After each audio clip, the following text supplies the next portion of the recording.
How to leave a game in 8-ball pool.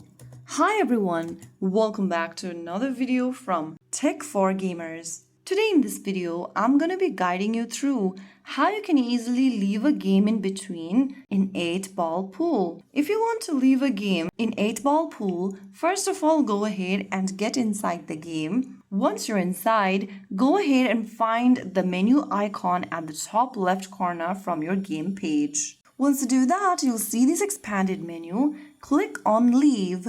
Now click on Leave, but once you leave, your opponent will win the match. So that's how you easily leave a game in 8-ball pool. Once the game is left, you'll be returned to the main lobby. So that's how you know how to leave a game in 8-ball pool.